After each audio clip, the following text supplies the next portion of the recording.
Hello दोस्तों, स्वागत है आपके अपने यूट्यूब चैनल ऑफिशियल सूरज में। दोस्तों आज हम लोग बात करेंगे पलामू ज़िला में दोस्तों घंटी आधारित टीचर्स यानी कि पारा टीचर का रिक्वायरमेंट दोस्तों आ गया था। यह जो अपडेट है दोस्तों 2024-25 से ही आ रहा था, लेकिन दोस्तों 2026 यानी कि जनवरी में इसका दोस्तों फॉर्मेट आ गया है और अप्लाई होना भी स्टार्ट हो गया है। तो कौन कौन विद्यार्थी लोग अप्लाई कर सकते हैं, कौन नहीं कर सकते हैं, कब से आप अप्लाई कर सकते हैं, कब इसका लास्ट डेट है, कैसे करके आप लोग का सिलेक्शन होगा, ठीक है, और आप लोग पढ़ाओगे तो आप लोगों को कितना पैसा मिलेगा, इन तमाम चीज़ों के बारे में दोस्तों हम लोग A to Z जानकारी लेंगे।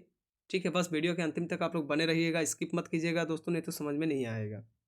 ठीक है, तो चलिए शुरू करते हैं। जैसे कि यहाँ पर लिखा हुआ है दोस्तों, कार्यालय उपायुक्त सह जिला दंडाधिकारी का कार्यालय पलामू। ठीक है, सूचना यहाँ पर क्या लिखा हुआ है, पहले इसको आप लोग ध्यान से देखने का यहाँ पर जरूरत है। सबसे पहले यहाँ पर लिखा हुआ है कि पलामू जिला अंतर्गत कल्याण विभाग के नियंत्रणाधीन अनुसूचित जाति और अनुसूचित जनजाति पिछड़ा वर्ग के छात्र छात्राओं के शिक्षा प्रदान करने हेतु, मतलब आप शिक्षा प्रदान करोगे, संचालित आवासीय विद्यालयों में पीजीटी, टीजीटी, पीआरटी तीन तरीके का दोस्तों यहाँ पर टीचर्स होता है। अभी हम लोगों के झारखंड या फिर पूरे भारतवर्ष में पीजीटी वो टीचर्स कहलाते हैं जो पोस्ट ग्रेजुएट के साथ बीएड कंप्लीट किए हुए रहते हैं।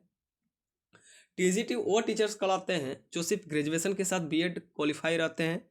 और पीआरटी टीचर वो लोग कहलाते हैं जो मतलब जैसे कि योगा वगैरह में, पीटी वगैरह में डिग्री धारण किए रहते हैं और वो बीएड करते हैं, उस प्रकार के टीचर पीआरटी टीचर कहलाते हैं। ठीक है, तो इन तीनों टीचरों के प्रशिक्षित शिक्षकों की कमी के कारण पठन पाठन कार्य के लिए पलामू जिला के योग्य बेरोजगार युवक और युवतियों की सेवा घंटी आधारित, मतलब जितना घंटी लोगे उतना अनुसार आपको पैसा मिलेगा, आधारित शिक्षक के रूप में अधिप्राप्ति किया जाना है।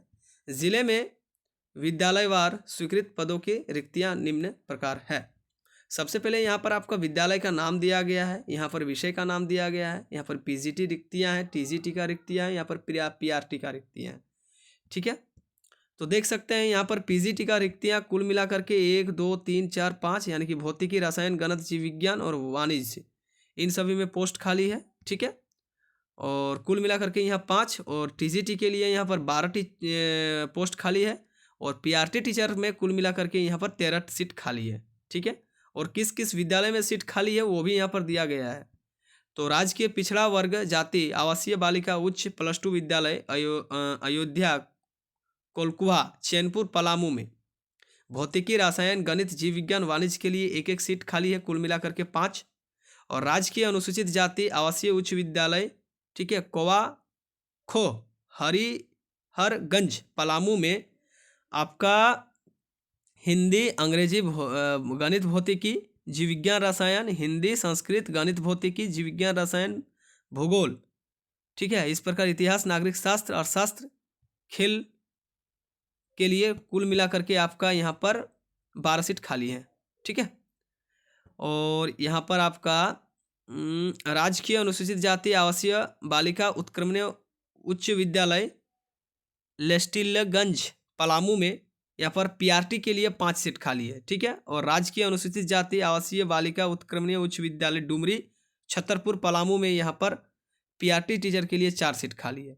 इस प्रकार कुल मिलाकर के आप यदि सीटों की गणना करें मेरे प्यारे दोस्तों, तो पीजीटी के लिए 5 सीट, टीजीटी के लिए 12 सीट और पीआरटी टीचर्स के लिए 13 सीट खाली हैं। अब आप लोगों को कैसे करके भरना है, कितना करके आपको नंबर मिलेगा, क्या नहीं मिलेगा, इन तमाम चीज़ों के बारे में आइए हम लोग यहाँ पर जान लेते हैं। तो पलामू जिला के जो युवक और युवती हैं उनको ज़्यादा प्रीफरेंस मिलने वाला है, सबसे पहले बात यही है। और आपको स्पीड पोस्ट किस एड्रेस पे करना है उसके बारे में यहाँ पर सबसे पहले यहाँ पर दिया गया है। ठीक है, कि फॉर्म को भर के कैसे करके आपको स्पीड पोस्ट करना है, फॉर्म कैसे भरना है वो भी मैं आप लोगों को बताऊंगा। पलामू जिला के निवासी स्नातक प्रशिक्षित योग्य युवक और युवती दिनांक यहाँ पर क्या 19 जनवरी 2026, ठीक है, तक जिला कल्याण कार्यालय पलामू में निम्नांकित विविध प्रपत्र में आवेदन पत्र निबंधित डाक स्पीड पोस्ट आमंत्रित किया जाता है। जिला कल्याण पलामू में आपको भेजना है। आरक्षण सुविधा के अनुसार पीजीटी अनुसूचित जाति में 2, पिछड़ा वर्ग में 1, सामान्य वर्ग में 2, टीजीटी अनुसूचित जाति में 4 सीट खाली है, अनुसूचित जनजाति में 1, पिछड़ा वर्ग में 1, ईडब्ल्यूएस में 1, सामान्य वर्ग में 5 एवं पीआरटी में अनुसूचित जाति के लिए 1, अनुसूचित जनजाति के लिए 2, पिछड़ा वर्ग में 1, पिछड़ा वर्ग में 2, ठीक है, ईडब्ल्यूएस में 2, सामान्य वर्ग में 6 रिक्तों के अनुसार आवेदन जो है वो आमंत्रित किया जाता है। शर्तें क्या क्या रहेगी इसके बारे में आइए हम लोग जान लेते हैं। सबसे पहले 1 नंबर में दिया गया है कि अंशकालीन सेवा प्राप्ति के अंतर्गत 6 माह के लिए मानदेय पर सेवा हेतु योग्यताधारी बेरोजगार युवक युवतियों का चयन किया जाना है। अंशकालीन सेवा हेतु किसी तरह का भत्ता अनुमान्य नहीं होगा। चयनित शिक्षक किसी अवकाश के हकदार भी नहीं होंगे।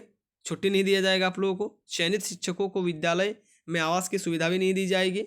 चयनित शिक्षकों की दैनिक उपस्थिति के आलोक पर किए गए ध्यानपान कार्य आधार पर वित्तिका का भुगतान किया जाएगा, यानी कि पैसा का भुगतान किया जाएगा। 6ठा नंबर में है शिक्षकों से कार्य एकरनामा के आधार पर लिया जाएगा, जिसमें उसी प्रखंड के अनुसूचित जाति, अनुसूचित जनजाति, पिछड़ा वर्ग, महिला शिक्षकों तथा स्थानीय भाषा के जानकार को प्राथमिकता दी जाएगी। चयन के लिए सरकार के आरक्षण रोस्टर का प्रावधान भी अनुपालन किया जाएगा। उक्त समिति द्वारा चयन के दौरान प्रखंड स्तर पर अभ्यर्थी अनुपलब्ध पाए जाने की स्थिति में जिला स्तर पर उपलब्ध योग्य अभ्यर्थियों से इसका चयन कर भरा जाएगा। यदि उस प्रखंड का बेरोजगार युवक नहीं जाता है, युवती नहीं जाता है, तो फिर जिला स्तर के मतलब युवक या युवतियों को ले लिया जाएगा। वही चीज़ यहाँ पर बतलाया गया। 8 नंबर में योग्य अभ्यर्थी की सेवा लिए जाने की आवश्यकता विषय के आधार पर किया जाना है। जिला स्तर पर संबंधित विषय के पीजी, ग्रेजुएट, बीएड, बीटी प्रशिक्षण प्राप्त डिग्री धारकों के मेधाक्रम के आधार पर उपयुक्त शर्तों पर पूरी तरह अस्थायी रूप से समिति द्वारा चयन किया जाना है, यानी कि मेरिट लिस्ट के आधार पर आप लोग का चयन किया जाएगा। मैट्रिक में जितना नंबर लाए हो, इंटरमीडिएट में, ग्रेजुएशन में, बीएड में, पीजी में, उस अनुसार आपका सिलेक्शन होगा। कोई यदि एक्सपीरियंस वगैरह है एक्सपीरियंसधारी, तो उसको भी फिर ज़्यादा प्रेफरेंस मिलेगा। एकरनामा की शर्तें के विचलन की स्थिति में या तो में असंतोषप्रद कार्य की स्थिति में बिना किसी पूर्व सूचना के चयनित शिक्षकों की सेवा तत्काल प्रभाव से समाप्त की जा सकती है। यह व्यवस्था पूर्णतः वैकल्पिक एवं अस्थायी है। इस पर भविष्य में किसी भी अस्थायीकरण अथवा अन्य प्रकार का दावा स्वीकार नहीं होगा।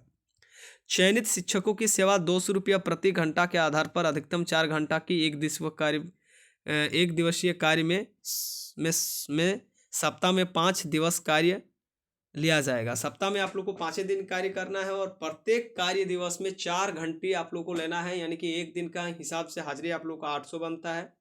यदि पूरा प्रत्येक महीना में 4 सप्ताह होता है, 4 सप्ताह में 5 दिन आपको काम दिया जाएगा। इस प्रकार 5 4 20, यानी कि 20 दिन को आप 8 से गुना कीजिए तो 8 दूने 16,000, यानी कि एक महीना में 16-17,000 आपका बन जाएगा। यदि 6 दिन कार्य दिवस होता है तो फिर 26 ड्यूटी मान लीजिए या फिर 24 ड्यूटी मान लीजिए।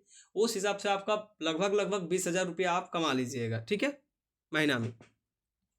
सेवा संतोषप्रद हो तो आवश्यकता अनुसार उन्हें अगले 6 माह के लिए फिर बढ़ा दिया जाएगा, यानी कि 1 साल का यहाँ पर आपका ये है, ठीक है।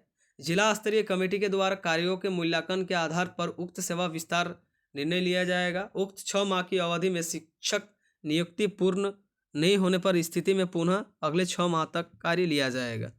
पीआरटी एवं टीजीटी के पद हेतु टेट उत्तीर्णता आवश्यक है। जेट पास यहाँ पर देख सकते हैं, यहाँ पर रख लिया गया है, ठीक है, टीजीटी के लिए। अब टेट तो जो आगे जो मतलब नहीं पास किए वही लोगों को दिया जाएगा। यहाँ पर उप विकास आयुक्त पलामू, यहाँ पर देखिए इसका साइन वगैरह सब कुछ है पलामू का डीसी का। और यहाँ पर कैसे करके आपको फॉर्म फिलअप करना है इसके बारे में चलिए हम लोग बात कर लेते हैं। तो सबसे पहले यहाँ पर रंगीन पासपोर्ट साइज का आपको फोटो एक चिपकाना है। यहाँ पर आपको क्रॉस साइन कर देना है भाई, ठीक है। हस्तलिखित बोल रहा है, स्व हस्तलिखित। यहाँ पर आवेदित पद का नाम, विषय का नाम, जिस विषय के लिए आप अप्लाई कर रहे हो उस विषय का नाम देना है। यहाँ पर आवेदक का यहाँ पर नाम लिखना है, अपना नाम लिखना है। पिता या पति का नाम यहाँ पर मेंशन करना है। कोटि में यूआर, EWS, BC1, BC2, SC ST जो है उसको मेंशन करना है। सत्यापित प्रमाण पत्र की छायापत्र भी आप लोगों को संलग्न करना है, जैसे कि जाति प्रमाण पत्र, आवासीय प्रमाण पत्र देना ही देना है।